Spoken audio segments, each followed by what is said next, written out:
వ్యాపారంలో పోటీ ఉండాలి, అది ఆరోగ్యకరమైందిగా ఉండాలి. కానీ కొంతమంది తమ పోటీ వ్యాపారస్తులను శత్రువులుగా చూస్తున్నారు. అది ఒక స్థాయి వరకు ఉంటే పర్వాలేదు, కానీ వారిని చంపేంత వరకు కక్ష పెట్టుకుంటున్నారు. సరిగ్గా ఇదే రీతిలో హైదరాబాద్లోని మియాపూర్లో ఓ మర్డర్ జరిగింది.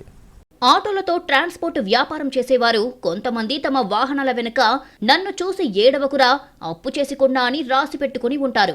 ఇది మనం గమనించే ఉంటాం. అంటే మిగతా పోటీ వ్యాపారులు తమపై నిఘా పెట్టవద్దని అనేది వారి అభిమతంగా ఉంటుంది. నిజానికి వ్యాపారంలో పోటీ ఉంటేనే మంచిదే. అది ఆరోగ్యకరమైన పోటీ అయితే ఎవరికీ ఇబ్బంది ఉండదు.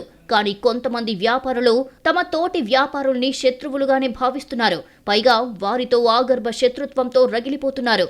కొన్నిసార్లు పోటీ ఎలా ఉంటుందంటే వ్యాపారుల్ని చంపేందుకు కూడా వెనకాడడం లేదు. సరిగ్గా అలాంటి ఘటనే హైదరాబాద్ మియాపూర్లో జరిగింది. ఇక్కడ చూడండి. ఈ వ్యక్తి పేరు శ్రీనివాస. వనపర్తి జిల్లా జంగమయ్యపల్లి ఆయన స్వస్థలం. ఆఫీస్పేట్ రైల్వే స్టేషన్ సమీపంలో ఇంటి నిర్మాణాలకు ఉపయోగించే కట్టెల వ్యాపారం చేస్తున్నాడు. చాలా ఏళ్ల నుంచి సొంతంగా కష్టపడుతూ వ్యాపారాన్ని దినదినాభివృద్ధి చేసుకున్నాడు. కానీ అతని వ్యాపారంపై కొంతమంది పోటీ వ్యాపారుల కన్ను పడిందే. శ్రీనివాస వ్యాపారం చేస్తున్న దుకాణం సమీపంలోనే సోహిల్తో పాటు మరో ముగ్గురు కూడా ఇదే కట్టెల వ్యాపారం చేస్తున్నారు. వారు శ్రీనివాస్ పై కక్ష పెంచుకున్నారు. వ్యాపారంలో తమ కంటే ఎక్కువ లాభాలు ఆర్జిస్తున్నాడు అని కక్ష పెంచుకున్నారు. రోజు సూటిపోటి మాటలు అనడం కూడా జరుగుతుండేది. ఇలాంటి చిన్న చిన్న వివాదాలు కాస్త పెద్దవయ్యాయి.